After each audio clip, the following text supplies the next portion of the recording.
Bread, बेवकूफ मत बनो। सगाई की जिद छोड़ दो। तुम चाहते हो मैं अपनी बेटी की शादी तुमसे करूं? ये सही नहीं है। तो तुम ये सगाई तोड़ना चाहते हो? क्यों नहीं, एक साधु के साथ सगाई। मैं लिन खानदान की बेटी हूँ, क्या मैं इसे तोड़ नहीं सकती? शादी बराबरी वालों में होती है। हमारी बेटी इतनी सुंदर है और तुम केवल एक साधु, उससे शादी करने के लायक नहीं हो, तो भूल जाओ। मैंने पहले ही कहा था कि मुझे आपकी बेटी में कोई दिलचस्पी नहीं है। मैं तो बस अपने गुरु का वादा निभाने आया। मैं नहीं चाहता कि लिन फैमिली परेशान हो। तूने सोचा भी कैसे कि मेरी बेटी तुझसे शादी करेगी? एक बात ध्यान से सुन लो, वो सिर्फ हॉबर्ट से शादी करेगी। वो जॉनस खानदान के घर की बहू बनेगी। कौन हॉबर्ट? ब्रेनन से मेरे बारे में पूछो। बदतमीज आदमी, मेरे दादाजी को क्यों घसीट रहे हो? मेरी जैसी खूबसूरत लड़की तुम्हें कभी नहीं मिलेगी। आज लिन परिवार के लिए खुशी का दिन है, क्योंकि हमने कई अरब का ऑर्डर जेएस ग्रुप से पाया है। कौन झगड़ा कर रहा है यहाँ? पिताजी, ये उस बूढ़े साधु का शिष्य है। अच्छा, तो तुम ही हो वो उस बूढ़े नालायक साधु के शिष्य? ब्रेनन, तुम मदद करने वाले की इस तरह इज्जत करते हो? हैं? मैंने तो उससे अपनी जान बचाने की भीख नहीं मांगी थी ना। मुझे बचाकर अपनी कला को बेहतर करना चाहता था वो। मैंने तो इसके लिए उससे कोई कीमत नहीं ली। इसका मतलब है तुम्हारा परिवार जो कर रहा है उसमें तुम्हारी भी हामी है। बिल्कुल। इजाबेला और हॉबर्ट की जोड़ी मैंने ही तो बनवाई है। देखो लड़के, तुम पहाड़ों पर पहुंच जाओ, वहां जाकर अपना अभ्यास करो। तुम मेरी पोती से शादी नहीं कर सकते, हॉबर्ट ही उसके लायक है। मेरी बेटी के लिए हॉबर्ट ने जेएस ग्रुप से कई अरबों का ऑर्डर हमारे परिवार को दिलवाया, और तुम कह रहे हो कि मेरी बेटी की सगाई तुमसे होनी चाहिए। तो तुम हमारे परिवार का क्या फायदा कर सकोगे? मैं तुम्हारे परिवार का क्या फायदा करूंगा? याद करो, मेरे गुरु ने ब्रेनन की जान बचाई थी, जो एक जुआरी था। तब उसने इजाबेला की शादी को शर्त के तौर पर इस्तेमाल किया था। उसने मदद के लिए भीख मांगी थी कि उसकी किस्मत का लिखा बदल दे। मेरे गुरु को उस पर दया आ गई और वो उसकी मदद करने के लिए राजी हो गए थे। अपनी जिंदगी के 5 साल उन्होंने खो दिए। अपने मंत्रों के बल पर उन्होंने लिन परिवार के लिए दुनिया से सौभाग्य इकट्ठा किया ताकि वो अपनी जिंदगी बदल सकें। इसका ये परिणाम निकला कि लिन खानदान शहर के सबसे अमीर 10 परिवारों में शामिल हो गया। ये वो फायदा है जो मैं ला सकता हूँ। क्या ये काफी है? मेरा परिवार ये सब यूं हासिल कर सकता है। मैंने ये सब मेहनत करके कमाया है, किसी साधु के मंत्र पढ़ने से नहीं। मेरे गुरु ने तुम्हारा भाग्य बदलने के लिए अपनी उम्र कम कर दी और तुमने उन्हें धोखा दिया। अब भगवान के सामने इसकी सजा भुगतने के लिए तैयार हो जाओ।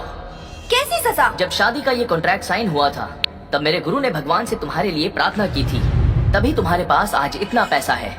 अगर तुमने इस कसम को तोड़ा तो लिन खानदान बर्बाद हो जाएगा और इसकी सजा तुम सबको भुगतनी होगी।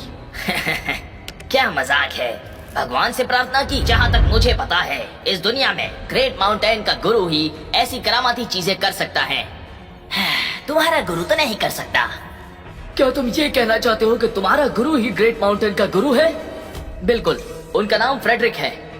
वो ग्रेट माउंटेन के गुरु है। ग्रेट माउंटेन साधुओं का पुश्तैनी मंदिर है, जिसकी तुलना प्राचीन मार्शल आर्टिस्ट खानदान जाओ फैमिली से की जा सकती है। किस गलतफहमी में हो गरीब पुजारी? बेवकूफ हो तुम सारे के सारे। ठीक है ब्रेनन, मैं तुमसे आखिरी बार पूछता हूँ, क्या तुम्हें ऊपर वाले की सजा का बिल्कुल भी भय नहीं है? क्या तुम अपने वादे से मुकरना चाहते हो? मैं डरपोक नहीं हूँ, समझे? हम ये सगाई तोड़ रहे हैं। मैं भी देखता हूँ क्या सजा मिलती है।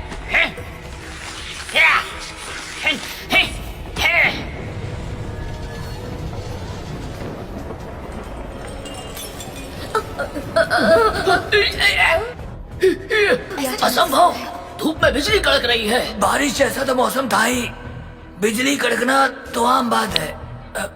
चलो उठाओ उठाओ मुझे जल्दी से।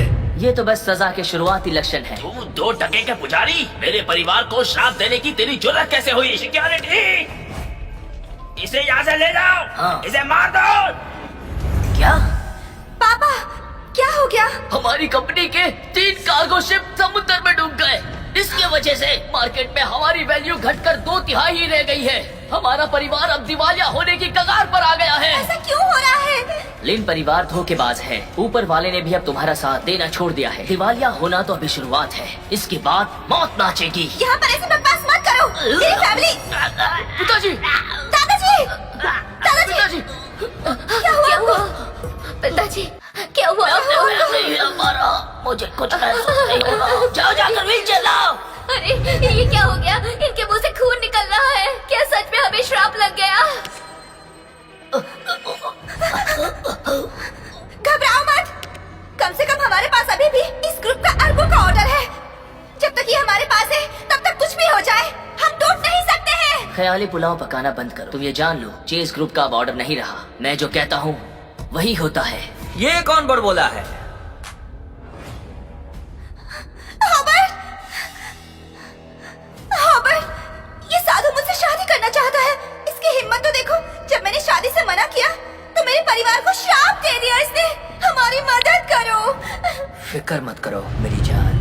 इसकी अकल मैं ठिकाने लगाता हूँ। तुम तो बड़े बहादुर निकले यार, मेरी ही मंगेतर मिली थी। तुम्हें पता है मैं कौन हूँ? मुझे जानने की जरूरत नहीं है और मुझे घूर कर डराना बंद करो। क्या तुम अभी जेएस ग्रुप के बारे में चिल्ला नहीं रहे थे कि तुम लिन परिवार को दिया ऑर्डर कैंसिल कर दोगे? हाँ, मैं जेएस ग्रुप में ही हूँ, मैंने ही ऑर्डर दिया था। अब हिम्मत है तो कैंसिल करो। बोलो ना बेवकूफ, मुझे तो लगता है तुम्हारे पास फोन खरीदने तक के पैसे भी नहीं होंगे। तुम्हें और टाइम चाहिए अपनी ये नौटंकी दिखाने के लिए? कोई जरूरत नहीं, बस इसके मरने का इंतजार करो, फिर जेएस ग्रुप ने जो ऑर्डर दिया है तुम्हारे परिवार को वो भी गायब हो जाएगा। क्या कहा? तुम मुझे मारना चाहते हो? क्या तुम इतने काबिल हो? तो करके दिखाओ ना। ऐसा नहीं है कि मैं ये कर नहीं सकता, मुझे इसकी कोई जरूरत नहीं है। तुम इजाबेला के साथ हो, इसलिए तुम्हारा मरना तय है। तुम्हारी किस्मत में मरना लिखा है अगले 7 दिनों में।